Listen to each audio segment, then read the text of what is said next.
السلام علیکم ورحمۃ اللہ وبرکاتہ۔ دوستو، آپ دیکھ رہے ہیں ہمارا آفیشیل یوٹیوب چینل MF حسان بن ثابت کو۔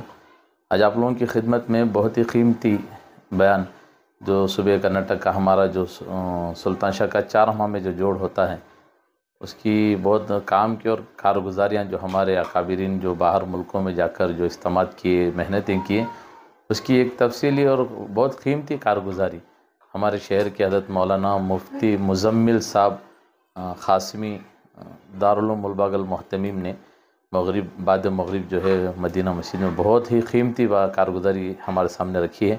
آپ حضرت ضرور اس کو سنیے گا اور ساتھیوں میں خیر کی نیت سے اس کو ضرور شیئر کیجیے گا۔ السلام علیکم۔ اعوذ باللہ من الشیطان الرجیم، بسم اللہ الرحمن الرحیم۔ کنتم خیر امت اخرجت للناس تأمرون بالمعروف وتنہون عن المنکر، صدق اللہ العظیم۔ محترم حضرات، معزز سامعین اکرام اور میرے پیارے نوجوان بھائیوں، الحمدللہ آج ہمارا اجتماع کا دن ہے۔ اس مجمع کی بہت ساری فضائل ہیں، ہم بارہا سنتے ہیں، لیکن اس وقت جو مجمع جڑا ہوا ہے وہ اس مقصد کی بنیاد پر ہے کہ ہمارا جوڑ سلطان شاہ کے اندر ہوا تھا، جس کے اندر الحمدللہ ہمارے بڑے جو باہر ملکوں کو گئے ہوئے تھے سفر کر کر، تو انہوں نے وہاں جا کر محنت کی اور وہاں جا کر جو نوعیت دیکھی تھی، الحمدللہ ہمارے بڑوں نے سلطان شاہ کے جوڑ کے اندر سنائی، جس میں میں بھی گیا ہوا تھا۔ ہمارے 8 ساتھی سلطان شاہ کے جوڑ میں گئے ہوئے تھے، 4 علماء تھے اور 4 لوگوں کو یہاں سے طے کر کر بھیجا ہوا تھا۔ مشورے کے اندر کارگزاری کا عمل سنانے کے لیے مجھے طے کیا گیا، تو انشاءاللہ میں کوشش پوری کروں گا کہ جو کچھ بڑوں نے ہمیں کارگزاری سنائی ہے ان تمام باتوں کو آپ لوگوں کے سامنے رکھوں۔ دوستوں، سب سے پہلے جو کارگزاری آئی وہ نور بھائی جو حلوے والے ہیں، ان کی کارگزاری آئی۔ انہوں نے بتایا کہ 3 ملکوں سے جماعت بنائی گئی، ایک ہندوستان سے اور ایک پڑوس ملک سے اور تیسرا بنگلہ دیش سے۔ ہندوستان کے 5 ساتھی تھے، بنگلہ دیش کے 4 ساتھی تھے اور پڑوس ملک کے 4 ساتھی تھے۔ پہلا سفر ان لوگوں کا تھائی لینڈ ہوا۔ ان لوگوں نے پہلا سفر تھائی لینڈ کا کیا، لیکن دوستوں نور بھائی بڑی دکھ سے یہ بات کہہ رہے تھے۔ اس کارگزاری کے اندر نور بھائی نے بتایا کہ اس وقت میں نے جب سفر کیا اس کام کو کرنے کے لیے، دوستوں کبھی مجھے اس کام کا بوجھ محسوس نہیں ہوا، کیونکہ میں اس سے پہلے جب جایا کرتا تھا۔ اور نور بھائی نے یہ بات بھی بتائی کہ اگر یہ بات میں بتاؤں تو مبالغہ نہیں ہوگا کہ ملک کے اندر میں ایک تنہا ایسا آدمی ہوں، منفرد واحد ایک ایسا آدمی ہوں جس کو اللہ تبارک و تعالیٰ نے اللہ والوں کی صحبت زیادہ عطا فرمائی ہے۔ نور بھائی نے بتایا کہ اگر میں شعبے کے اعتبار سے نہیں بلکہ ملک کے اعتبار سے بھی اگر میں کہوں تو مبالغہ نہیں ہوگا، جتنی میری صحبت اللہ والوں سے ہوئی ہے اتنی اور کسی کی نہیں ہوئی ہے۔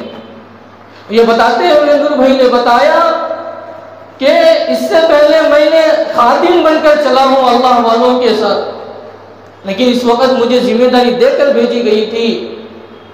جب میں خادم بن کر جایا کرتا تھا تو اس کام کا بوجھ مجھے سمجھ میں نہیں آتا تھا، لیکن اس وقت میں نے جب سفر کیا تو مجھے سمجھ میں آیا کہ بڑے ہمارے بڑوں کے اوپر کتنا اس کام کا بوجھ ہوا کرتا ہے۔ ہمارے بڑوں کے اوپر اس کا بوجھ کتنا ہوتا ہے مجھے اب پتہ چلا۔ بڑے دکھ سے یہ بات نور بھائی نے بتائی، اور اس کے بعد بتایا کہ پہلا سفر ہمارا تھائی لینڈ کا تھا۔ تھائی لینڈ میں جب قرآنوں کا ہر جگہ قرآنوں کا جوڑ تھا، قرآنوں کے جوڑ کیے گئے، اس جوڑ جب تھائی لینڈ کے اندر جوڑ رکھا گیا تو جوڑ کا مجمع جو آیا ہوا تھا، تھائی لینڈ کے لوگوں سے پوچھا گیا تو تھائی لینڈ کے لوگوں نے بتایا کہ 30,000 کا مجمع ہوگا۔ لیکن جب آپس میں بیٹھ کر مذاکرہ کر رہے تھے، جو ساتھی جماعت میں گئے ہوئے تھے، تو پتہ چلا کہ جو پینڈال لگایا ہوا ہے اس اعتبار سے 20,000 کا مجمع ہوگا۔ اور اس مجمع کے اندر، اس جوڑ کے اندر 7 ملک کے لوگ آئے ہوئے تھے، سعودی عرب سے، انڈونیشیا سے، بنگلہ دیش سے، 7 ملکوں کا جوڑ تھا۔ 7 ملکوں کا جوڑ ہونے کے بعد اس جوڑ کے اندر جیسا عمومی اجتماع ہوتا ہے، عمومی باتیں ہوتی ہیں، اس طرح کی باتیں ہوئی، اور اس کے اندر اسٹوڈنٹ بھی آئے ہوئے تھے۔ اسی جوڑ کے اندر تھائی لینڈ کے اندر جو جوڑ ہوا، اور اس کے اندر مدرسے کے طلبہ بھی آئے ہوئے تھے، اور علماء کا بھی الگ سے بات ہوئی۔ تو بتایا کہ 800 طلبہ اس کے اندر تھے، اور 250 علماء اس مجمع کے اندر تھے، اس جوڑ کے اندر تھے۔ لیکن نور بھائی نے بتایا کہ اس سے پہلے جب وہاں اجتماع ہوتا تھا، جوڑ ہوتا تھا، اس جوڑ کے اندر جب تشکیلیں ہوتی تھی تو صرف 4 ماہ کی جماعتیں 750 جماعتیں صرف 4 ماہ کے تشکیل ہوئی تھی، جماعتیں نکلی ہوئی تھی۔ پھر جب دوسری مرتبہ وہاں جوڑ ہوا تھائی لینڈ کے اندر تو اس وقت میں 450 صرف 4 ماہ کے نکلے ہوئے تھے۔ لیکن اس مرتبہ نور بھائی نے بتایا حالات کے بعد، یہ پہلا جوڑ تھا، وہاں کا جوڑ کرنے کے بعد صرف جو وہاں تشکیل کرنے کے بعد جو جماعتیں بنائیں تو 291 یعنی 290 پر ایک جماعت بنائی۔ نور بھائی پوچھنے لگے مجمع سے کہ بھائی بتاؤ کہ اگر ہمارے یہاں 20,000 کا مجمع ہو، کیا اس کے اندر اتنی جماعتیں 4 ماہ کے، صرف 4 ماہ کے 20,000 کے مجمع کے اندر 290 پر 6 ملکوں کے لیے انہوں نے جماعتیں بنائی تھی، ملیشیا کے لیے، انڈونیشیا کے لیے، جاپان کے لیے، کوریا کے لیے، نیپال کے لیے، سعودیہ کے لیے، 6 ملکوں کے لیے یہ جماعتیں بنائی۔ اور نور بھائی نے بتایا کہ اس سے جب یہ جوڑ رکھا گیا، یہ جو اجتماع رکھا گیا، اس سے پہلے 70 پر 5 جماعتیں نکلی ہوئی تھی اس محنت کے لیے، اس جوڑ کی محنت کے لیے 70 پر 5 جماعتیں نکلی ہوئی تھی، اور 291 جوڑ کے بعد بن کر نکلی 6 ملکوں کے لیے۔ تو یہ پہلا سفر تھا ان لوگوں کا۔ پھر دوسرا سفر انڈونیشیا تھا۔ انڈونیشیا کا نور بھائی نے سفر کیا۔ نور بھائی نے بتایا کہ انڈونیشیا ایک ایسا ملک ہے جہاں سب سے زیادہ مسلمان ہیں، جہاں سب سے زیادہ مسلمان رہتے ہیں۔ انڈونیشیا ایسا ہے، اور یہ 3 زون میں بٹا ہوا ہے۔ جس طرح امریکہ بٹا ہوا ہے، اسی طرح انڈونیشیا بھی 3 زونوں میں بٹا ہوا ہے۔ اور نور بھائی نے بتایا کہ اس ملک کے اندر، انڈونیشیا کے اندر 3 لاکھ مساجد ہیں۔ کتنے لاکھ؟ 3 لاکھ مساجد ہیں، اور 3,62,000 یعنی 60 پر 2 مصلے بنے ہوئے ہیں۔ تو کل ملا کر 6,62,000 مساجد اس ملک کے اندر، انڈونیشیا کے اندر ہیں۔ اور وہاں کے جو 4 ماہ لگائے ہوئے ساتھی 12,500 ساتھی ایسے ہیں جو انڈونیشیا کے اندر 4 ماہ لگائے ہوئے ہیں، 4 ماہ کے ساتھی ہیں۔ اور اس کے اندر جو جوڑ ہوا، اس جوڑ کا مجمع 10,000 کا تھا۔ 10,000 کے مجمع کے اندر 239 جماعتیں نکالی، 239 جماعتیں بنی، 230 پر 9 جماعتیں وہاں بنائی۔ انڈونیشیا کے بارے میں بتایا گیا کہ جاوا ایک علاقہ ہے، وہاں یہ جوڑ رکھا گیا تھا، یہ ایک جزیرہ ہے، چھوٹا سا جزیرہ ہے۔ بتایا کہ اتنی جگہ نہیں تھی کہ ایک جگہ بیٹھ کر پورا اجتماع کیا جائے، بلکہ بتایا نور بھائی نے کہ خیمے جگہ جگہ پر خیمے لگائے ہوئے تھے انڈونیشیا کے اندر جو جوڑ ہوا، اور بتایا کہ اس جوڑ کے اندر جو لوگ بیٹھے تھے اتنے طلبگار تھے اور اتنے فکر مند تھے کہ ایک نشست بھی ان کی کوئی چھوٹی نہیں۔ نور بھائی نے بتایا کہ وہاں کے لوگ کے اندر اتنا تڑپ ہے کام کا کہ کون سی نشست بھی، حالانکہ ایک جگہ ان کا مجموعہ جڑا ہوا نہیں ہے بلکہ خیمے بنا کر وہ جڑے ہوئے ہیں، لیکن ایک ساتھی ایسا نہیں ہے جس کی کوئی نشست چھوٹی ہوئی ہو، جس کی نشست چھوٹی نہیں ہو۔ اور نور بھائی نے بتایا کہ ان کے اندر اتنا طلب ہے، اتنے فکر مند ہے، کوئی ایک ساتھی بھی کسی راستے پہ پھرتا ہوا نظر نہیں آیا، کوئی ساتھی پھرتا ہوا نظر نہیں آیا۔ اتنا انڈونیشیا کے لوگوں کے اندر اتنا تڑپ تھا، اور وہاں بھی 7 ملک کے لوگ جڑے ہوئے تھے، اور بیرونی لوگ 111 بیرون احباب وہاں پر آئے ہوئے تھے۔ پھر ان کا تیسرا سفر یہاں پر انڈونیشیا کا ہونے کے بعد نور بھائی کا تیسرا سفر ملیشیا کا ہوا۔ نور بھائی نے بتایا ملیشیا ایک ایسا ملک ہے، بتایا کہ پہلے جب، اور نور بھائی نے یہ بتا کر بتایا کہ سب سے پہلے میرا بیرونی میں وقت لگا تو وہ ملیشیا کا تھا، سب سے پہلے جو وقت لگا میرا ملیشیا کے اندر تھا، اور وہ اجتماع تھا 1980 پر 2 پر۔ اور نور بھائی نے بتایا میری 24 سال تھی جب میری تشکیل ہوئی، میں جماعت میں نکلا، ملیشیا کو گیا ہوا تھا، وہاں انعام الحسن جی رحمۃ اللہ علیہ بھی آئے ہوئے تھے۔ اللہ والوں نے 3 دن کی خدمت کے لیے انعام الحسن جی رحمۃ اللہ علیہ کے لیے مجھے جوڑ دیا گیا۔ پھر انعام الحسن جی رحمۃ اللہ علیہ سنگاپور چلے گئے، وہاں جوڑ تھا، پھر وہاں جوڑ کر پھر ملیشیا آئے۔ تو بتایا کہ ملیشیا ایک ایسا ملک تھا، اس کے اندر اتنا دعوت کا کام تھا، اتنی فکر مند لوگ وہاں کے تھے کہ مشرق کا جو ممالک ہے، اگر مشرق کے ممالک کو اگر کوئی سہارا دینے والا ہے، کوئی ان کی مدد کرنے والا ہے، کوئی ان کو کھڑانے والا ہے تو وہ ملیشیا تھا۔ لیکن حالات آنے کے بعد نور بھائی نے بتایا کہ اتنا کمزور ہو چکا ہے وہاں پر کام، اتنا کمزور ہو چکا ہے کہ جب جوڑ وہاں پر ہوا تو تمل ناڈو کی جماعت وہاں پر گئی ہوئی تھی، تمل ناڈو کی ایک جماعت وہاں جا کر محنت کی، ملیشیا کے اندر محنت کرنے کے بعد بتایا کہ انہی کی محنت کی بدولت 2500 کا مجموعہ جڑا۔ کتنے ہزار کا؟ 2500 کا مجموعہ جڑا۔ اور اس جماعت میں تو یہ بتاتے ہوئے نور بھائی نے مولانا احمد لاڈ صاحب کی بات بتائی کہ کام میں کبھی مندی کا زمانہ آتا ہے تو کبھی تیزی کا زمانہ آتا ہے۔ ایسا کام تھا، پتہ نہیں کس کی نظر لگ گئی، کیا ہوا پتہ نہیں، کہ اتنا کمزور ہو گیا کہ 2500 کا مجموعہ جڑا تھا، اور اس مجموعے کے اندر 32 جماعتیں بنی۔ کتنی جماعتیں بنی؟ 32 جماعتیں اس مجموعے کے اندر بنی۔ اور پھر وہاں سے ہوتے ہوئے پھر چوتھا سفر نور بھائی کا سنگاپور ہوا۔ سنگاپور کے اندر نور بھائی کا جوڑ تھا، لیکن نور بھائی نے بتایا کہ سنگاپور کے حالات ایسے ہیں، حکومت کے نزاکت ایسے ہیں کہ ایک مسجد میں سارے لوگوں کو جوڑ نہیں کیا جا سکتا، تو اس لیے 5 حلقے بنائے گئے، اور ان کو 5 حلقے تھے، اور بنگلہ دیش کے لوگ بہت سارے وہاں پر کام کر رہے ہیں، کاموں میں بھی آگے ہیں اور دعوت کے کام میں بھی آگے ہیں بنگلہ دیش کے لوگ، اور کارگزاری وہاں پر لی گئی۔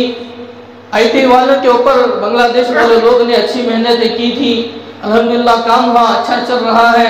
تمل ناڈو کے ایک ساتھی بھی وہاں IT میں کام کر رہے ہیں، ان کی بھی کارگزاری لی۔ 3 جگہ ان کا جوڑ رکھا گیا، کیونکہ ایک مسجد کے اندر پورے مجمع کو جوڑنا ممکن نہیں تھا، کیونکہ حکومت کی نزاکتیں تھیں، نور بھائی نے بتایا کہ سنگاپور کے اندر جو آبادی تھی اس آبادی کو ختم کر کر انہوں نے فلیٹیں بنا دی ہیں، اپارٹمنٹیں بنا دی ہیں، اور اس اپارٹمنٹ کا انتظام ایسا کیا ہے کہ نیچے مسجد بھی ہے، مندر بھی ہے، چرچ بھی ہے، بتوں کو بدھسٹ کے لیے پریئر کا ہال بھی بنایا گیا ہے۔ تو حکومت کی نزاکت کی وجہ سے ایک جگہ پورا مجمع کو ایک مسجد کے اندر جوڑا نہیں جا سکتا تھا، 3 جگہ ان کا جوڑ رکھا۔ بتایا کہ پہلے جوڑ میں 700 آدمی تھے، دوسرے جوڑ میں 400، پھر 500، پھر آخر میں جب پورا مجمع جوڑا گیا 1500 کا مجمع تھا۔ 1500 کا مجمع تھا، اس 1500 کے مجمع کے اندر 3 جماعتیں بنائی گئی۔ کتنی جماعتیں؟ 3 جماعتیں بنائی گئی۔ اور سنگاپور کے بارے میں نور بھائی نے بتایا کہ وہاں پر ایسا کام چل رہا ہے، الحمدللہ وہاں کے لوگوں نے ایسی ترتیب بنائی ہوئی ہے۔ یہ جو اپارٹمنٹ ہے اس اپارٹمنٹ کے اندر ایک لسٹ رکھی ہوئی ہے مسجد کے اندر، اور اس لسٹ کے اندر ایسی ترتیب بنائی ہوئی ہے کہ اپارٹمنٹ کے اندر کتنے مسلمان ہیں وہ تمام چیزیں درج ہیں، اور وہ کیا کام کرتے ہیں، کیا وہ تجارت کرتے ہیں یا گورنمنٹ جاب کرتے ہیں، کیا جاب کرتے ہیں، اس کو لکھا ہوا ہے۔ اور بتایا یہاں تک کہ یہ ترتیب بھی لکھی ہوئی ہے کہ اس اپارٹمنٹ میں رہنے والے کتنا وقت لگایا ہوا ہے، کہ کون سا ساتھی 3 دن لگایا ہوا ہے، چھلا لگایا ہوا ہے، 4 ماہ کا ساتھی کون ہے، ایسی تمام ترتیبیں ہیں۔ اور بتایا نور بھائی نے بغیر رہبر کے اگر وہ لسٹ کو اٹھایا جائے تو اس لسٹ کے اندر یہ بھی لکھا ہوا ہے کہ کس وقت کو اب تک کس ساتھی کو ملاقات کیا ہے، آئندہ کس ساتھی سے ملاقات کرنا ہے، پہلے کون سے ساتھی سے ملاقات ہوئی ہے، پھر اب آگے کون سی ساتھی سے ملاقات کرنا ہے۔ الحمدللہ ایسی ترتیب سنگاپور کے اندر جو اپارٹمنٹ ہیں ان اپارٹمنٹوں کے اندر یہ ترتیب بنائی ہوئی ہے۔ تو چوتھا سفر نور بھائی کا یہاں پر ہوا، اور نور بھائی نے یہ بتایا کہ 1995 یعنی 90 پر 5 پر جب آسٹریلیا کا سفر ہوا نور بھائی کا، 3 مہینے وہاں آسٹریلیا میں رہے اور 1 مہینہ سنگاپور کا ہے۔ اور نور بھائی نے بتایا کہ مستقل جماعت بنا کر سنگاپور کو نہیں بھیجا جاتا، مستقل جماعت بنا کر، کیوں؟ بتایا کہ وہاں کوئی نظم نہیں ہے، رہنے کا سہنے کا کوئی نظم نہیں ہے۔ بنگلہ دیش لوگوں نے جہاں وہاں بنی ہوئی ہے وہاں الگ الگ اپارٹمنٹوں پر کرایہ لے کر اپارٹمنٹوں میں رہنا پڑتا ہے، کرایہ پر فلیٹوں میں رہنا پڑتا ہے، وہاں پر رہ کر محنت کرنا پڑتا ہے، اس لیے الگ سے جماعت نہیں بنتی، مستقل جماعت بن کر وہاں نہیں جاتی۔ نور بھائی نے بتایا کہ 3 مہینے آسٹریلیا میں ہمارا سفر ہوا، لیکن 1 مہینہ سنگاپور میں آئے، وہاں سفر کی، وہاں کام کیے، تو بتائے جتنا 3 مہینے میں خرچ ہمارا آسٹریلیا میں آیا اتنا 1 مہینے میں ہمارا سنگاپور میں آ گیا۔ تو وہاں بڑا پیسہ لگتا ہے، تو اس اعتبار سے بتایا کہ مستقل وہاں جماعت نہیں بنتی ہے۔ سنگاپور کی یہ حالت ہے، لیکن اللہ والوں کی قربانی دیکھو، ان تمام نزاکت کے باوجود اللہ والے وہاں پر جاتے ہیں اور جا کر وہاں محنت کرتے ہیں، اور بتایا کہ بنگلہ دیش کے لوگ بہت وہاں ساتھ دیتے ہیں اس کام کے اعتبار سے۔ بنگلہ دیش کے لوگ وہاں جو تجارت کے غرض سے آئے ہوئے ہیں الحمدللہ وہ دعوت کے کام میں لگے ہوئے ہیں، اور وہ جا کر لوگوں سے ملاقاتیں کراتے ہیں۔ تو دوستوں یہ سنگاپور کی نور بھائی کی بات ہوئی، جو 4 ملکوں کا سفر نور بھائی کا ہوا تھا۔ تو اس کے بعد ڈاکٹر شکیل صاحب کی کارگزاری تھی۔ ڈاکٹر شکیل صاحب نے بتایا کہ ہماری جماعت خصوصی طور پر بنی ہوئی تھی، خصوصی طور پر بنی ہوئی تھی کہ باہر ملک کے حالات بہت خراب تھی، کہ حالات کے بعد کوئی لینے کے لیے جماعتیں تیار نہیں ہو رہے تھے۔ تو خصوصی اعتبار سے ڈاکٹر شکیل صاحب نے بتایا کہ خصوصی اعتبار سے ہماری جماعتیں بنائی، 3 ملکوں کو ملا کر ایک جماعت بنائی ہوئی، 3 ملکوں کی، پڑوس ملک سے، بنگلہ دیش سے اور ہندوستان سے۔ 3 لوگ ریونٹ کے تھے، 2 لوگ بنگلہ دیش کے تھے اور 3 لوگ ہندوستان کے تھے، اور ان کا سفر افریقہ کے اندر ہوا۔ افریقہ کے اندر ان کا سفر ہوا۔ سب سے پہلے کینیا میں ڈاکٹر شکیل صاحب کا سفر ہوا۔ ڈاکٹر شکیل صاحب نے فرمایا کہ ریونٹ کے ایک ایسے ساتھی تھے جو مولانا سعید احمد خان صاحب ریوان کے رہنے والے ہیں، ان کے ساتھ یہ رہا کرتے تھے، اور دوسرے ساتھی یہ ایسے تھے جو ریوان کے مقیم تھے۔ 1980 پر 9 میں افریقہ کے ملکوں میں 1.5 سال پیدل وقت لگایا ہے۔ ریوان کے ایک ایسے ساتھی بھی تھے اس جماعت کے اندر جو 1980 پر 9 میں افریقہ کے ملکوں میں 1.5 سال پیدل وقت لگایا، اور 17 سال بتایا ان ساتھی کے بارے میں، 17 سال مولانا طارق جمیل صاحب کے ساتھ ہر مہینہ 10 دن لگاتے تھے، ہر مہینہ 10 دن لگاتے تھے۔ تو بڑا پیدا ہوا ان ساتھیوں کے اندر، اور بتایا کہ کینیا کے اندر 4 باتیں ہوئی، 4 باتوں پر مذاکرہ ہوا۔ پہلی بات بتائی، پہلی بات یہ تھی کہ کام جو ہوگا وہ مشورے سے ہوگا۔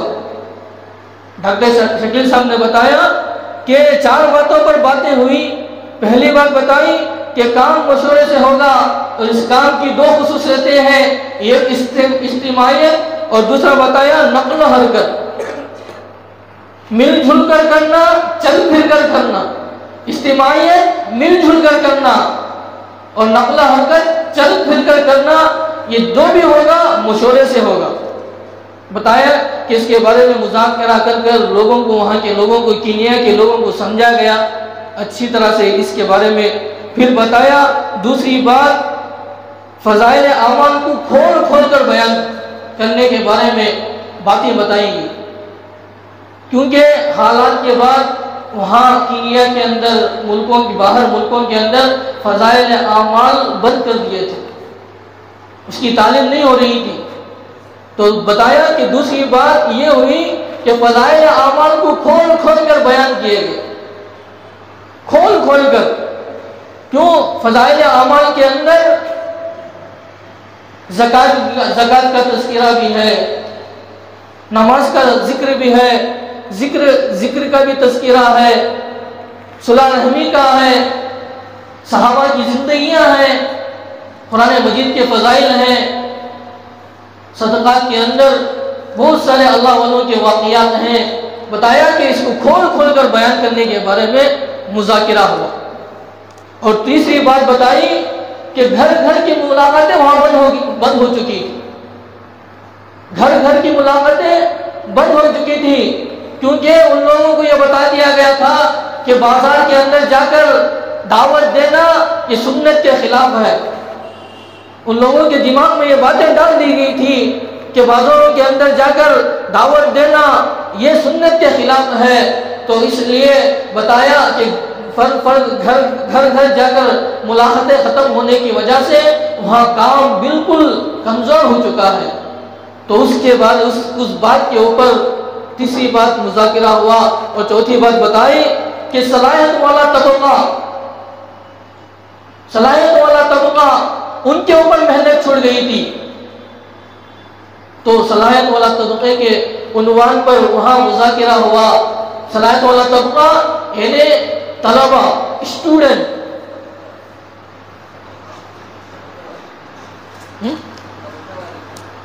طبقے والی کام وہاں پر چھوڑ گیا تھا۔ تو اس کے اوپر مذاکرہ ہوا، اور بتایا جو صلاحیت والے ہیں وہ اسٹوڈنٹ ہیں، تو اس کے اوپر تذکرہ کر کر وہاں ترغیب دی گئی۔ ان 4 باتوں کے اوپر وہاں کینیا کے اندر بات ہوئی، اور بتایا کہ کینیا کے اندر 20% آباد مسلمانوں کی ہے، 20% مسلمانوں کی ہے، لیکن کام ٹھنڈا پڑا ہوا ہے۔ تو ان 4 باتوں کے اندر کینیا کے اندر یہ 4 باتیں ہوئی۔ پھر ڈاکٹر شکیل صاحب کا دوسرا سفر روانڈا کا سفر ہوا۔ روانڈا کا سفر ہوا تو بتایا کہ روانڈا کے اندر بہت اچھا کام ہے، وہاں کے لوگ بہت اچھے ہیں، چاہے وہ غیر مسلم ہو، وہاں کے لوگ مسلمانوں کی بڑی عزت کرتے ہیں۔ کیوں؟ اس کی بات بھی بتائی، اس کی وجہ بھی بتائی کہ وہاں کے لوگ مسلمانوں کو کتنی قدر کرتے ہیں۔ تو ڈاکٹر شکیل صاحب نے بتایا 1990 پر 5 پر نسل کشی ہوئی، وہاں پر نسلوں کو ختم کیا گیا، نسل کشی ہوئی، بہت سارا برباد وہاں پر ہوا، اور بتایا کہ 10 لاکھ لوگوں کی موت ہوئی۔ لیکن جب یہ جنگ وہاں ہو رہی تھی، لڑائی ہو رہی تھی، اس وقت میں مسلمانوں نے مسجدیں کھول دی تھی اور گھروں کا دروازہ کھول دیا، اور ان کو وہاں پناہ گاہ دی گئی، اور ان کو وہاں پر رہ کر حفاظت کیا گیا، جس کی وجہ سے روانڈا کے اندر بتایا کہ وہاں کے لوگ بہت، وہاں کے جو حکومت والے ہیں، وہاں غیر مسلم لوگ ہیں، مسلمانوں کی بہت قدر کرتے ہیں، بہت قدر کرتے ہیں۔ اور بتایا کہ پورے ملک کے اندر 590 مساجد ہیں روانڈا کے اندر، روانڈا کے ملک کے اندر 590 مساجد ہیں، اور 200 ساتھی 4 ماہ لگائے ہوئے۔ کتنے ساتھی؟ 200 ساتھی ایسے ہیں جن کا 4 ماہ لگا ہوا ہے۔ اور لیکن بتایا کہ جب کووڈ آیا، کووڈ کی وجہ سے 590 مساجد میں سے 25 مسجدیں آج بھی بند پڑی ہوئی ہیں۔ کتنی مسجدیں؟ 25 مسجدیں۔ کیوں؟ اس لیے کہ وہاں کا جو حکومت کے جو رولز ہیں، وہ رولز کو پورا کرنے کی طاقت ان لوگوں کے پاس، جو مسجدیں ہیں، جو 25 مسجدیں ہیں، اس کے اطراف جو آباد لوگ ہیں، ان کے اندر اتنی طاقت نہیں ہے کہ وہ پورے رولز کو فالو کر سکے، پورے شرائط کو پورا کر سکے۔ وہ طاقت نہیں ہے، وہ طاقت نہیں رہنے کی وجہ سے وہاں پر 25 مسجدیں بند پڑی ہوئی ہیں۔ لیکن ڈاکٹر شکیل صاحب نے بتایا کہ جو باقی مسجدوں والے لوگ ہیں، ان کو ہم نے ترغیب دی، انہوں نے عزائم کیے کہ انشاءاللہ ہم تمام شرائطوں کو پورا کر کر اس مسجدوں کو کھولیں گے۔ پھر ڈاکٹر شکیل صاحب کا یہاں سفر ختم ہونے کے بعد تیسرا سفر اگانڈا کا تیسرا سفر ہوا۔ اگانڈا کے اندر 10 دن کا وقت تھا۔ پہلا اجتماع جس میں 10,000 تھے، پہلا اجتماع جب اس سے پہلے اگانڈا کے اندر کیے ہوئے تھے تو 10,000 کا مجمع اس میں جڑا ہوا تھا، لیکن اس بار جب گئے تو 2,500 سے 3,000 کا مجمع تھا اس جوڑ کے اندر۔ 250 افراد اس وقت پڑوس کے لوگ وقت لگا رہے تھے، 45 جماعتیں پڑوس کے ملک کو وہاں پر محنتیں کر رہے تھے۔ 45 جماعتیں، 40 پر 5 جماعتیں اگانڈا کے اندر محنتیں کر رہے تھے، 45 جماعتیں نکل کر۔ پھر جب وہ 250 سے 3,000 کا مجمع تھا، اس مجمع کے اندر جب تشکیلیں کی گئی تو 4 جماعتیں ہندوستان کے لیے ہوئی، ہندوستان، بنگلہ دیش، پڑوس ملک کے 4 جماعتیں، اور 12 جماعتیں 4 ماہ کے مقام کے لیے، اگانڈا جو مقام ہے اس مقام کے لیے 4 ماہ کی جماعتیں، 12 جماعتیں بنائی، اور 14 جماعتیں 40 دن کے بنائی۔ اس اگانڈا کے اندر 14 جماعتیں 40 دن کی بنائی۔ اور بتایا کہ میڈیکل کالج کے اندر بھی ڈاکٹر شکیل صاحب گئے، وہاں بھی جا کر محنتیں کی، وہاں کے بڑے بڑے لوگوں سے ملاقاتیں ہوئے اور طلباء سے ملاقاتیں ہوئی۔ وہاں کے اگانڈا کے لوگ جو اسٹوڈنٹس تھے، طلباء تھے، بہت سارا اکرام کیا، کھانا کھلائے، بہت سارا اکرام کیا۔ تو ڈاکٹر شکیل صاحب نے بتایا کہ ہم نے ان طلباء سے کہا کہ آپ بھی کھاؤ، تو وہ طلباء کہنے لگے کہ ہمارا پیر اور جمعرات کا روزہ رہتا ہے،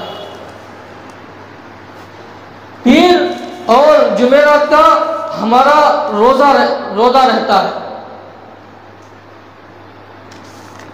تو دوستو، یہ ہمارے اللہ والوں نے وہاں پر سفر کیے۔ سفر کرنے کے بعد یہ کارگزاری سنائی کہ اگانڈا کے اندر 3 سفر، حضرت کے 3 سفر ہوئے تھے۔ وہ 3 سفر کے اندر یہ بتایا کہ میڈیکل کالج میں جانے کے بعد اسٹوڈنٹوں کا یہ حال تھا کہ پڑوس ملک کے ہیں، لیکن بتایا کہ کام تو ہندوستان سے چلا ہے، لیکن لوگوں کے اندر وہاں بہت تڑپ ہے، اور وہ صحیح معنی میں صحیح نہج پر کام کرنے کی بہت تڑپ وہ لوگ رکھتے ہیں۔ تو یہ ڈاکٹر شکیل صاحب کی یہ کارگزاری تھی 3 سفروں کا۔ اس کے بعد چوتھی کارگزاری مفتی شفیق صاحب کی تھی۔ مفتی شفیق صاحب نے کارگزاری سنائی کہ 3 ملکوں سے یہ جماعت بنی تھی، مفتی شکیل صاحب کی 3 ملکوں سے جماعت بنی تھی، پورے علماء کی تھی، 2 ہندوستان کے تھے، 2 بنگلہ دیش کے تھے اور 2 پڑوس ملک کے تھے، اور بتایا کہ ہندوستان سے میں اور مولانا عثمان صاحب ممبئی کے دونوں گئے ہوئے تھے اس کے اندر، کہ 30 پر 7 دن کا ان کا سفر تھا، 9 جولائی کو نکلے اور 16 اگست کو واپسی تھی، اور ان کا بھی 4 ملکوں کا سفر ہوا۔ مفتی شفیق صاحب نے بتایا کہ ہمارا بھی 4 ملکوں کا سفر ہوا، شمالی لینڈ، صومالیہ، جبوٹی، حبشہ، یہ 4 ملکوں کا مفتی شفیق صاحب کا سفر تھا۔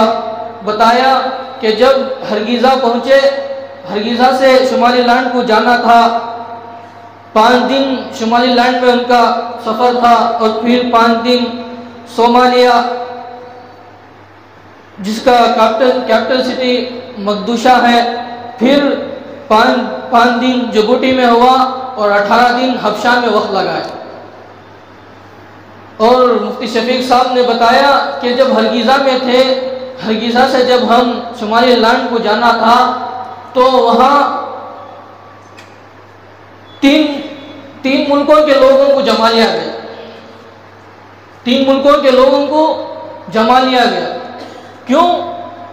اس لیے جما لیا گیا کہ وہاں یہ بات ایسی پھیل رہی تھی کہ لوگ ہندوستان کے لوگ آئیں گے اور آ کر وہاں پر غیبتیں کریں گے، ان کی بات کریں گے، جس کی وجہ سے مشورہ کرنے کے لیے ملکوں سے جوڑ لیا گیا شمالی لینڈ کے اندر۔ اور مشورہ کرتے ہوئے مفتی شفیق صاحب نے بتایا کہ انہوں نے یہ فیصلہ طے کیا کہ امیر یہاں کے رہیں گے، جو شمالی لینڈ کے ہیں وہ امیر رہیں گے، جو وہ طے کریں گے، جس طرح وہ کام بتائیں گے اس طرح ہمیں کرنا پڑے گا۔ مفتی شفیق صاحب نے بتایا یہ فیصلہ بہت بڑا فیصلہ تھا، اور بتایا ان لوگوں کو معلوم ہوگا کہ یہ بہت بڑا فیصلہ تھا، کہ کبھی ایسا نہیں ہوا تھا، لیکن یہ بات پھیلی ہوئی تھی اور ان کے کانوں کے اندر یہ بات پڑ گئی تھی کہ نظام الدین سے ہمارے اللہ والے ناراض ہو کر نکل گئے ہیں، تو اس لیے انہوں نے چند شرائط رکھ کر جماعت کو وہاں پر لیے کہ یہ شرائط ہیں کہ کسی کے بعد کسی کی غیبت نہیں کرنی ہوگی، کہ 6 باتوں پر صرف مذاکرہ ہوگا، اس سے ہٹ کر کوئی مذاکرہ نہیں ہوگا۔ جب شمالی لینڈ کے اندر یہ باتیں ہوئی تو مفتی شفیق صاحب نے فرمایا کہ آپس میں مشورہ کیے کہ کون بات کریں گے، تو مفتی شفیق صاحب نے بتایا کہ مفتی شفیق صاحب کی بات طے ہوئی۔ اور وہاں کا یہ ترتیب ہے کہ اصل سے وہاں بات شروع ہوتی ہے، اور اصل کی جو بات ہوتی ہے وہ اصل بات ہوتی ہے، کیونکہ وہاں شافعی مسلک کے اعتبار سے اثر کی نماز ہوتی ہے، اور اس کے بعد کافی وقت مغرب کا، اثر سے مغرب کا وقت ملتا ہے۔ تو وہاں کے ملکوں کے اندر جو اصل بات مانی جاتی ہے وہ اثر کے بعد مانی جاتی ہے۔ تو بتایا الحمدللہ میری بات نہیں ہوئی مفتی شفیق صاحب کی۔ مفتی شفیق صاحب یہ بات سوچ رہے تھے کہ کیسے ان لوگوں کو بات بتائیں، انہوں تو یہ قید کر دیے ہیں کہ اگر بات کرنا ہو تو 6 باتوں پر مذاکرہ ہوگا، اس کے علاوہ کوئی بات نہیں ہوگی۔ لیکن مفتی شفیق صاحب نے بتایا لیکن ہمیں بات کرنی وہی ہے جو ہم سوچ کر آئے ہیں، جو سمجھانے آئے ہیں، لیکن بات کرنی وہی ہے، لیکن انداز دوسرا اختیار کرنا ہے۔ تو مفتی شفیق صاحب نے بتایا کہ 1980 پر 8 میں جنوبی افریقہ سے لوگ آئے ہوئے تھے نظام الدین کے اندر۔ تو اس وقت میں مولانا عبید اللہ صاحب بلیاوی رحمت اللہ علیہ 14 باتیں بتائی ہوئی تھی، اور مفتی شفیق صاحب نے بتایا کہ ان 14 باتوں پر یہ تمام باتیں آ جاتی تھی کہ ہمارا پرانا کام کیسا تھا، پرانا جس طرح پہلے کا کام جیسا تھا، یہ پورے باتیں 14 باتوں کے اندر آتے تھے۔ تو مفتی شفیق صاحب نے سوچا کہ اچھا موقع ہے ان لوگوں کے سامنے یہ 14 باتیں جو مولانا عبید اللہ صاحب بلیاوی رحمت اللہ علیہ ہیں ان کی باتیں سنا دیں۔ تو مفتی شفیق صاحب نے بتایا کہ اس مجمع کے اندر بیٹھ کر، اس جوڑ کے اندر بیٹھ کر جب یہ 14 باتیں بتائیں، بتایا کہ ہر بات تفصیلاً بتائی، کھل کر پوری وضاحت کے ساتھ جو مولانا عبید اللہ صاحب نے بتائی تھی وہ کھل کر بات بتائی، لیکن اس سلطان شاہ کے جوڑ کے اندر بتایا وقت نہیں ہے، لیکن پھر بھی میں قرآنوں کا جوڑ ہے اس لیے پھر بھی میں وہ 14 باتیں بتاؤں گا، لیکن تفصیلاً بتانے کا وقت نہیں ہے۔ تو الحمدللہ مفتی شفیق صاحب نے وہ 14 باتیں بتائی۔ پہلی بات بتائی کہ مولانا عبید اللہ صاحب بلیائی رحمۃ اللہ علیہ جب افریقہ کی جماعت آئی ہوئی تھی ان کے سامنے یہ بات بتائی کہ اس کام کی بنیاد فرد پر محنت ہے، اجتماع اور جلسہ ہمارے کام کی بنیاد نہیں ہے۔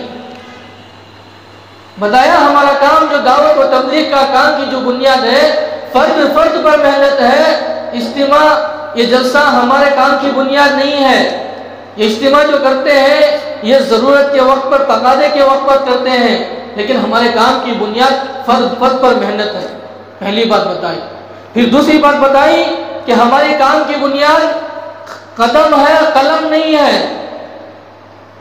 دوسری بات بتائی کہ ہمارے کام کی بنیاد قدم ہے، قلم نہیں ہے۔ اور تیسری بات بتائی ہماری کام کی بنیاد دل ہے، دماغ نہیں ہے۔ اور چوتھی بات بتائی ہمارے کام کی بنیاد استطار ہے، اشتہار نہیں ہے۔ اور بتایا استطار یعنی چھپ کر کام کرنا ہمارے کام کی بنیاد ہے، لوگوں کو دکھانے کے لیے کام کرنا یہ ہمارے کام کی، اشتہار پھیلا کر کرنا یہ ہمارے کام کی بنیاد نہیں ہے۔ اور پانچویں بات بتائی ہمارے کام کی بنیاد تبشیر ہے، تنفیر نہیں ہے۔ اور چھٹی بات بتائی ہماری کام کی بنیاد تواضع ہے، انانیت نہیں ہے۔ اور ساتویں بات بتائی ہمارے کام کی بنیاد صلح ہے، جنگ نہیں ہے۔ اور آٹھویں بات بتائی ہماری کام کی بنیاد مشورہ ہے، امارت نہیں ہے۔ اور نویں بات بتائی ہمارے کام کی بنیاد مزاج اصولی ہے، فروعی نہیں ہے۔ اور 10ویں بات بتائی ہمارے کام کی بنیاد ترکیب ہے، تنبیہ نہیں ہے۔ ترغیب ہے، تنبیہ نہیں ہے۔ ترغیب دینا ہماری کام کی بنیاد ہے، تنبیہ نہیں ہے۔ اور 11ویں بات بتائی ہمارے کام کی بنیاد اجمال ہے، تفصیل نہیں ہے۔ اور 12ویں بات بتائی ہمارے کام کی بنیاد اتحاد ہے، اختلاف نہیں ہے۔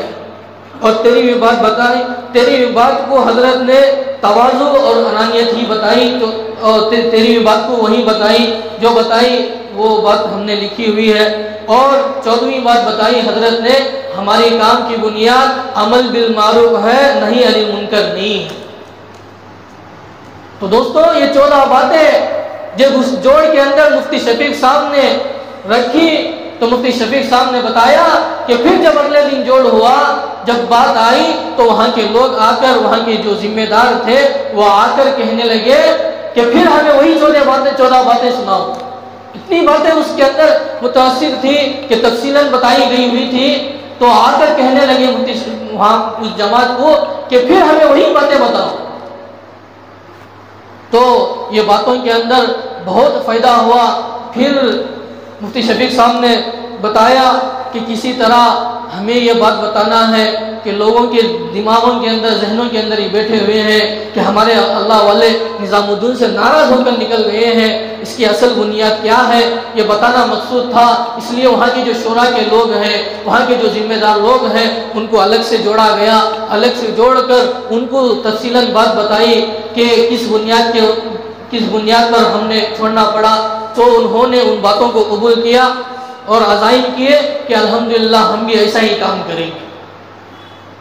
تو پھر مفتی شفیق صاحب کا دوسرا سفر صومالیہ ہوا، جس کا کیپٹل سٹی مقدشو ہے۔ بتایا یہ مقدشو ایسا ہے جہاں علماء رہتے ہیں، بہت سارے علماء وہاں رہتے ہیں۔ اور بتایا کہ جب وہاں کی مسجد کا، وہاں کا مرکز کو ہم گئے تو ہمارا دل باغ ہو گیا، کیونکہ اتنا بڑا تھا، اچھا خوبصورت تھا۔ پورے دن کا، 2 دن کا پورے ملک کا جوڑ رکھا گیا تھا۔ بتایا پہلے دن 1500 کا مجمع تھا، دوسرے دن 4500 کا مجمع، تیسرا دن وہاں کے علماء اور مسجدوں کے اماموں کو جوڑا گیا۔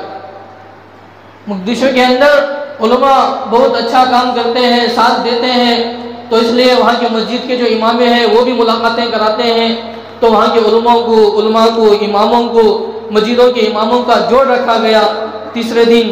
پھر چوتھے دن صرف ان لوگوں کو بلایا گیا جو شورا کے لوگ ہیں، ذمہ دار لوگ ہیں، ان لوگوں کو جوڑ کر الحمدللہ وہاں باتیں ہوئی اور بتایا پرانا نہج کیا ہے۔ ان کو سمجھ میں آیا کہ یہ وہی کام ہے جو پرانا کام تھا، الحمدللہ ہم اسے قبول کرتے ہیں، پھر ہم اسی طرح کرتے ہیں جس طرح یہ پرانا کام تھا۔ پھر وہاں کا سفر، وہاں جوڑ ختم ہونے کے بعد مفتی شفیق صاحب کا تیسرا سفر ہوا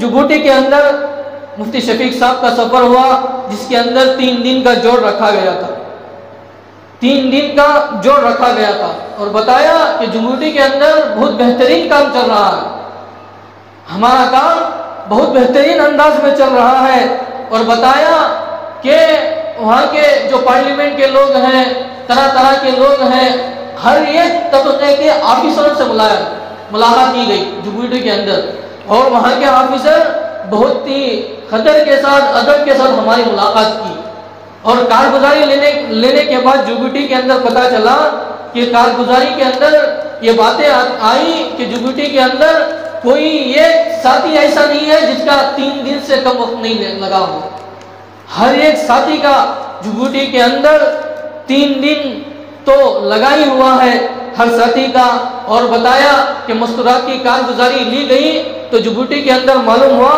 17,000 سے زیادہ گھروں میں تعلیم ہوتی ہے، 17,000 سے زیادہ گھروں کے اندر جبوٹی کے اندر مستورات تعلیم ہوتی ہے۔ مستورات سے جب کارگزاری لی گئی اور وہاں کے طلبہ بھی الحمدللہ اچھا کام کر رہے ہیں، لیکن طبقہ واری کام نئے ہونے کی وجہ سے وہ بھی ایسے ہی خاموش رہے تھے، لیکن جب بتایا گیا تو انہوں نے بھی ذمہ داری لے کر عزائم کیے کہ انشاءاللہ اس کے بعد سے ہم بھی یہی کام کریں گے۔ تو دوستوں، تیسرا سفر وہاں کا تھا، پھر مفتی شفیق صاحب کا چوتھا سفر حبشہ کا تھا، چوتھا سفر حبشہ کا تھا، لیکن بتایا کہ جب صومالیہ سے جبوٹی سے جانے سے پہلے ویزا نہیں مل رہا تھا، مفتی شفیق صاحب نے بتایا کہ جبوٹی سے جانے سے پہلے کہ ٹکٹ بک ہو گئی ہے، وقت قریب ہے، لیکن وہاں سے ویزا نہیں مل رہا ہے، لیکن جب آخری وقت آیا الحمدللہ ویزا مل گیا۔ پھر وہاں جبوٹی کا سفر گئے، وہاں جانے کے بعد پتہ چلا کہ شورا کے جو لوگ تھے، وہ جو دوسرے لوگ تھے، ان کو منانے کے لیے اتنا وقت لگ گیا، پھر وہ لوگ مان گئے، ماننے کے بعد الحمدللہ ان کو ویزا ملا، اس کے بعد الحمدللہ انہوں نے وہاں کا سفر کیا۔ پھر جبوٹی کے بعد چوتھا سفر مفتی شفیق صاحب نے حبشہ کا کیا۔ حبشہ کے اندر جب مفتی شفیق صاحب نے فرمایا، جب وہاں گئے تو وہاں جا کر کہنے لگے کہ ہمیں وہ علاقہ جانا چاہتے ہیں جہاں اللہ کے نبی علیہ السلام مدینے کا ہجرت کرنے سے پہلے صحابہ اکرام کو اس شہر کے پاس بھیجے تھے جہاں کے لوگ صحابہ اکرام کی نصرت کریں گے، اور وہاں کا جو بادشاہ تھا نجاشی، وہاں کے لوگوں نے بتایا، مفتی شفیق صاحب نے بتایا کہ یہ تاریخ میں لکھا ہوا ہے کہ حضرت نجاشی رضی اللہ تعالیٰ عنہ یہ ایمان لائے ہوئے تھے، ایمان لانے کی بنیاد پر ان کے مزار کے پاس گئے۔ بتایا مفتی شفیق صاحب نے کہ لوگوں کو بتانے پر بتایا کہ ہماری سواریاں تیار ہیں، اگر آپ ابھی کہیں تو ہم وہاں پر وہ مقامات کے پاس لے کر جائیں گے، کیونکہ جلدی جائے اور پھر کام کے اندر ایک سوئی کے ساتھ لگ جائے۔ تو وہاں پر بلا کر لے گئے، تو بتایا کہ جو سفر جہاں صحابہ نے کیا تھا، لیکن ان کی مزار وہاں پر نہیں ہے، بلکہ وہاں سے 500 کلومیٹر دور ان کی مزار۔ لوگوں پر پوچھنے پر بتایا کہ جب نجاشی بادشاہ نے صحابہ کی مدد کی، نصرت کی، تو وہاں کے لوگوں نے اتنا کام دیا کہ بادشاہ ایمان کے خاطر، صحابہ کی نصرت کے خاطر بادشاہ کا تخت کا انکار کر دیا، چھوڑ دیا، ملک کو چھوڑ دیا، اپنے شہر کو چھوڑ کر یہاں پر آئے، تو یہاں ان کا انتقال ہوا، تو ان کی مزار یہاں پر بنی ہوئی ہے۔ اور بتایا کہ ان کے آس پاس 15 صحابہ کے مزارات ہیں، 15 صحابہ کے قبریں ہیں اور ان 15 میں 5 صحابیہ کے ہیں اور 10 قبریں صحابہ کے ہیں اس حبشہ کے اندر۔ پھر بتایا کہ اللہ کے نبی علیہ السلام نے جو بتائے تھے نصرت کے وقت میں، جب ہجرت کے وقت میں، جب ہجرت حبشہ کا صحابہ نے کیا تو اس وقت میں اللہ کے نبی علیہ السلام نے بتایا تھا لا یضرب عنده احد، یعنی کوئی ایسا نہیں ملے گا وہاں کا آدمی جو کسی ساتھی پر ظلم کرتا ہو۔ اور مفتی شفیق صاحب نے بتایا کہ آج بھی وہاں کے لوگوں کے اندر وہ نرمی ہے، وہی عادتیں آج بھی ان لوگوں کے اندر موجود ہیں۔ اور حبشہ کے پورے ملک کے لوگ بتاتے ہیں کہ جتنے اس شہر کے اندر وہ نرمی، وہ عادتیں، وہ اخلاقیں ہیں کسی اور شہر کے اندر نہیں۔ مفتی شفیق صاحب نے بتایا الحمدللہ ہم نے وہاں بھی سفر کیا، پھر اس کے بعد وہ حبشہ ہی کے اندر وہاں سے 150 کلومیٹر کا سفر کیا۔ 150 سفر کرنے کے بعد وہاں ایک عالم تھے اور وہ عالم کو وزیر بنائے گئے ہوئے تھے حکومت کی طرف سے، اور بتایا اس عالم کے بارے میں کہ ان کے جو والد صاحب تھے وہ بہت بڑے ذمہ دار تھے، بادشاہ تھے، اور بتایا کہ ان کے والد کے ہاتھوں میں ان تمام جو شہر کے لوگ ہیں ایمان لائے ہوئے تھے۔ تو ان عالم کو وزیر بنایا گیا تھا اس شہر کا۔ تو مفتی شفیق صاحب کے پاس میں وہ بڑے عالم آئے، اس جماعت کے پاس آئے، اپنے مریدوں کو لے کر آئے، اور وہ کہنے لگے، بات کرنے لگے کہ کہیں آپ غیبتیں نہ کریں گے، ان کی بات نہ کریں گے۔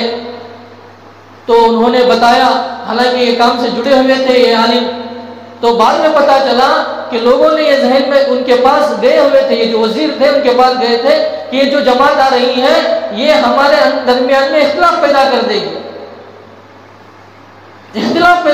گی، جس بنیاد پر میں نے آپ سے یہ سوال کیا۔ تو الحمدللہ اس کے بعد مفتی شفیق صاحب نے بتایا کہ وہاں کے لوگ نے بڑا متاثر ہوئے، اسد لیا ان لوگوں سے، اس جماعت سے، اور انہوں نے بھی عزائم کیے کہ انشاءاللہ یہ تو ہمارا پرانا کام ہے، الحمدللہ ہم ایسے ہی کام کریں گے۔ تو مفتی شفیق صاحب کا یہ چوتھا سفر تھا حبشہ کا۔ تو اس کے بعد چوتھی جو کارگزاری تھی وہ حاجی فاروق صاحب کی تھی۔ حاجی فاروق صاحب نے بہترین کارگزاری سنائی۔ بتایا کہ جب حضرت انعام الحسن جی رحمۃ اللہ علیہ تھے تو اس وقت میں ایک ساتھی گجرات کے تھے قاضی عبد الوہاب صاحب، یہ بہت بڑے اللہ والے تھے، قاضی عبد الوہاب صاحب۔ وہاں پر امریکہ کے ایک جماعت آئی ہوئی تھی حاجی انعام الحسن جی رحمۃ اللہ علیہ کے پاس، اور بڑا اصرار کرنے لگے اور بچوں کی طرح رونے لگے انعام الحسن جی رحمۃ اللہ علیہ کے پاس بیٹھ کر۔ کیوں کہ بتایا کہ ہمیں اجازت دیں ہم امریکہ کے اندر اجتماع کریں، امریکہ کے اندر ہم اجتماع کریں۔ بڑے اصرار کے بعد، بچوں کی طرح رونے کے بعد حضرت جی انعام الحسن رحمۃ اللہ علیہ نے بتایا کہ مشورہ والوں کے پاس جائے اور ان کا درخواست قبول کر ان کو اجازت دے اجتماع کے لیے۔ لیکن لوگ سوچنے لگے کہ امریکہ جیسا علاقہ جہاں کوئی کام نہیں ہے، بنجر علاقہ ہے، وہاں جا کر اجتماع کیسا کر سکتے ہیں؟ تو یہ جو گجرات کے جو اللہ والے تھے قاضی عبد الوہاب صاحب، بتایا کہ حضرت جی انعام الحسن رحمۃ اللہ علیہ ان کی بڑی رعایت کرتے تھے، اور بتایا کہ اگر حضرت جی کو کوئی بات کرنے کی ہمت رکھتا تھا تو وہ صرف یہی ساتھی تھے قاضی عبد الوہاب صاحب۔ تو انہوں نے جب اجتماع طے ہو گیا، انہوں نے جماعت بنائی، انہوں نے امریکہ جانے کے لیے جماعت بنائی، جس میں ڈاکٹر خالد صدیقی علی گڑھ کے الہ آباد کے تھے، ایک حاجی زکریا صاحب تھے اور ایک الہ آباد کے ڈاکٹر صاحب تھے۔ جماعت بنائی، جماعت بنا کر قاضی عبد الوہاب صاحب حضرت جی کے پاس آئے اور آ کر کہنے لگے حضرت جی وہاں اجتماع ہے، وہاں جماعت ہم نے بنائی ہے، اس کے اندر ایک ساتھی ہمیں دے۔ حضرت جی نے بتایا کہ ہم بہت کم لوگ ہیں، یہاں کام کرنے کے لیے کافی ہے، ہم بھیجیں تو کس کو بھیجیں؟ حاجی عبد الوہاب صاحب نے بتایا ہمت کرتے ہوئے حضرت جی کو بتایا کہ حضرت جی آپ تمام کو کہتے ہیں کہ وقت دو، قربانی دو، اب وقت ایسا آیا ہے کہ آپ قربانی دو۔ بتایا کہ حاجی فاروق صاحب بتا رہے تھے کہ اگر کسی کو ہمت تھی تو وہ صرف خواجہ عبد الوہاب صاحب کو تھی۔ تو حضرت جی نے خواجہ عبد الوہاب صاحب ہی سے پوچھا کہ بھیجے تو کسے بھیجے؟ تو اس وقت میں حضرت جی نے کو خواجہ عبد الوہاب صاحب نے بتایا کہ مولانا ابراہیم دولہ صاحب کو روانہ کیا، اور وہ جماعت بنی ہوئی تھی 1 سال کے لیے۔ کتنے سال کے لیے؟ 1 سال کے لیے وہ جماعت بنی ہوئی تھی، کیونکہ وہاں جا کر کام کرنا ہے، کوئی کام وہاں پر نہیں ہے، امریکہ کا علاقہ ہے۔ بتایا سب سے پہلے جو محنت کرنے والے تھے وہ مولانا ابراہیم دولہ صاحب امریکہ میں محنت کی ہیں، اور بتایا وہاں کا ماحول ایسا ہے کہ کارخانے میں جماعتوں کو رکھا جاتا تھا، بیسمنٹوں کے اندر جماعتوں کو رکھا جاتا تھا، اور ٹھنڈ سنبھالی نہیں جاتی تھی، لیکن کام کرنا تھا، اللہ والوں کو کام کرنا تھا، کام کرتے تھے۔ اور بتایا کہ اس سے پہلے نادر علی خان صاحب، ان کے ساتھ میں 2 ساتھی علی گڑھ کے گئے ہوئے تھے، وہیں پر امریکہ کے اندر وہ دونوں شہید ہو گئے۔ اور حاجی فاروق صاحب بتا رہے تھے کہ کل قیامت کے دن جب کھڑے ہوں گے تو وہ دونوں لوگ امریکہ سے کھڑے ہوں گے۔ کام کرتے ہوئے ایک ایکسیڈنٹ ہوا، اس ایکسیڈنٹ کے اندر 2 ساتھی وہیں پر شہید ہو گئے، اور نادر علی خان واپس آئے اور بتایا کہ ان کے 6 ہڈیاں ٹوٹ گئی تھی، اور پھسلی کی ہڈیاں بھی ٹوٹ گئی تھی، اور ان پر پلاسٹر ایسا باندھا ہوا تھا جیسے آدمی سوٹ پہنا ہوا ہوتا ہے۔ واسکوٹ حاجی فاروق صاحب پہنے ہوئے تھے، بتا رہے تھے کہ جس طرح میرا یہ واسکوٹ دکھ رہا ہے ایسے ہی نادر علی خان صاحب دکھ رہے تھے اس پلاسٹروں کے اندر۔ تو دوستو یہ اللہ والوں کی قربانی تھی۔ تو بتایا کہ مولانا ابراہیم دولہ صاحب کو وہاں روانہ کیا گیا، وہاں جا کر انہوں نے محنتیں کی، اور پھر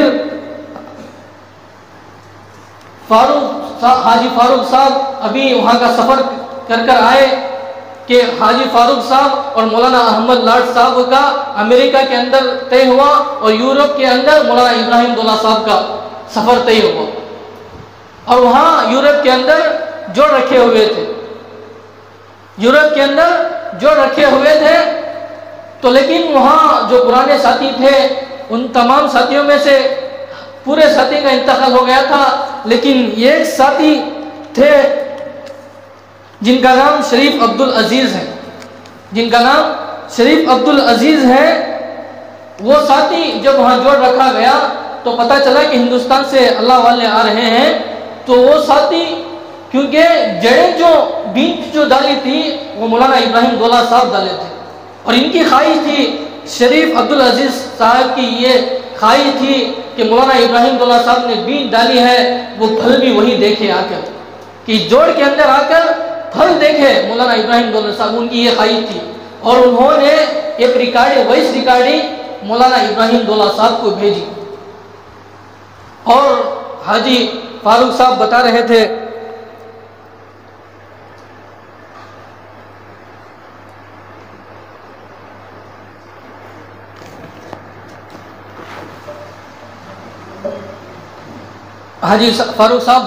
تھے کہ اس وائس ریکارڈ کو مولانا ابراہیم دولہ صاحب نے مجھے بھیجی، اور بھیج کر بتایا کہ اس کا ترجمہ کر مجھے بھیجو۔ تو حاجی فاروق صاحب بتا رہے تھے کہ انہوں نے یہ بات بتائی کہ ہماری یہ خواہش ہے کہ بیج آپ نے بویا ہے، اس کا پھل آپ دیکھنا چاہیے، ہماری یہ خواہش ہے۔ لیکن سفر تھا مولانا ابراہیم دولہ صاحب کا یورپ کے اندر، پرتگال میں جوڑ تھا، پرتگال کے اندر ان کا سفر طے ہوا تھا۔ یہ ریکارڈنگ جب بھیجے کہ ان کی خواہش ہے کہ آپ امریکہ کے اندر آئے، کار سٹی وہاں ایک جوڑ رکھا جاتا ہے، کار سٹی اس کا نام ہے، کیونکہ وہاں سب سے پہلے کار جو بنائی گئی وہاں کارخانہ ہے اس کا، اور بتایا کہ یہ جو امباسڈر ہے اس کا کارخانہ بھی اسی کے اندر ہے، اس لیے اسے کار سٹی کے نام سے بولا جاتا ہے۔ وہاں پر جوڑ تھا تو ترجمہ کر بھیجے، اور ایک بات بتائی حاجی فاروق صاحب نے، وہ ساتھی اتنی تڑپ کے ساتھ یہ بات بتا رہے تھے کہ مولانا ابراہیم دولہ صاحب اگر میں اردو پڑھا ہوا نہیں ہوں، ایک بات تو مجھے اردو نہیں آتی ہے اور میں اردو پڑھا ہوا نہیں ہوں، اب میرا وقت اردو پڑھنے کا بھی نہیں ہے، میری عمر اردو پڑھنے کی بھی نہیں ہے، اگر مجھے اردو بولنے آتا تو میں یہ تمام باتیں آپ کو بتاتا، لیکن میں درخواست کرتا ہوں کہ کوئی بھی ساتھی مولانا ابراہیم دولہ صاحب کو یہ باتیں پہنچائے۔ تو حاجی فاروق صاحب نے یہ باتیں جب بتائی تو مولانا ابراہیم دولہ صاحب کا دل پگھل گیا ان باتوں کے اوپر۔ پھر مولانا ابراہیم دولہ صاحب بتا رہے تھے کہ اذان ہو رہی ہے، اذان کا جواب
دوستوں بتا رہا تھا کہ ریکارڈنگ بھیجنے کے بعد مولانا ابراہیم دولہ صاحب کا دل پگھل گیا اور مولانا ابراہیم دولہ صاحب فاروق جی سے پوچھنے لگے آپ لوگوں نے تو میرا سفر تو یورپ کا طے کیا گیا ہے، پھر میں کیسے امریکہ کیسے آؤں؟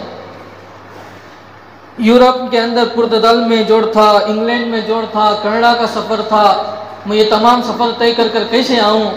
تو فاروق جی حاجی فاروق صاحب بتا رہے تھے بڑی ہمت کر ہمت بھی نہیں ہو رہی تھی مولانا ابراہیم دولہ صاحب کو بتانے کے لیے، کیونکہ 90 سال حضرت کے ہو چکے ہیں، 90 سال حضرت کے ہو چکے ہیں، کہ بتایا کہ ایسا نہیں کہ کولار سے تمکور چلے گئے اور تمکور سے چکبالاپور چلے گئے، اتنا دور کا سفر نہیں تھا، کئی سفر تھا، جوڑے تھے، لیکن ہمت نہیں ہو رہی تھی، پھر بھی ہمت کرتے ہوئے میں نے بتایا کہ آپ پرتگال میں جوڑ کرنے کے بعد، انگلینڈ کے اندر جوڑ کرنے کے بعد آپ سیدھا کار سٹی کے اندر آ جائیں، وہاں جو جوڑ رکھا گیا ہے آپ وہاں جوڑ پر آ جائے۔ لیکن حاجی فاروق صاحب بتا رہے تھے، مولانا سعید احمد خان صاحب کا قول بتا رہے تھے، مولانا سعید احمد خان صاحب بتاتے تھے کہ دعوت کا ایک جسم ہے، دعوت کی ایک روحانی ہے، دعوت کا ایک جسم ہے، دعوت کی ایک روحانی ہے. دعوت کا جسم 4 مہینہ لگانا، چھلا لگانا، یہ دعوت کا جسم ہے. اور دعوت کی روحانی اللہ کے راستے میں اپنے وقت کو لگا کر اپنی زندگی کو کھپا دینا ہے، لٹا دینا ہے. بتایا یہ تو اللہ والے تھے، ان کی عادت ہی یہی تھی کہ اس کے اندر اپنی زندگی کو لٹا دینا ہے. تو حضرت نے بات کو قبول کر کر جب سفر کر کر آئے تو وہاں جوڑ رکھا گیا تھا اور وہاں کرائے پر لے کر، یہ ویسا نہیں کہ پنڈالیں ڈال کر اجتماع کیا جائے، بلکہ بڑے بڑے کارخانے ہیں جس کے اندر بڑے کارخانے کے اندر ایگزیبیشنیں ہوتے ہیں، بڑے بڑے مشنیں رکھ کر باہر کے ملک آتے ہیں، خرید کر جاتے ہیں. اور اس کے اندر 3 ہال ہیں، بڑے 3 ہال ہیں.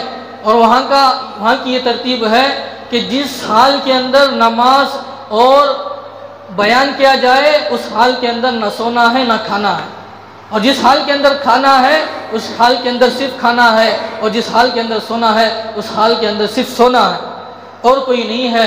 بتایا اس کی کارگزاری حاجی فاروق صاحب نے اس مرتبہ کی کارگزاری سنائی کہ وہاں جب کار سٹی کے اندر جب یہ جوڑ ہوا تھا اس کارخانے کے اندر بتایا کہ اسٹوڈنٹ جو طلبہ جو اسکول پڑھنے والے ہیں انہوں نے خدمتیں کی ہیں، لیکن وہ لوگ بڑے پوسٹ کے اوپر ہے، کوئی آفیسر ہے، کوئی ڈاکٹر ہے، کوئی انجینئر ہے، لیکن بتایا کہ ان کا حلیہ مسنون طریقے پر، سنت طریقے پر ہے اور سر کے اوپر عمامے باندھے ہوئے ہیں.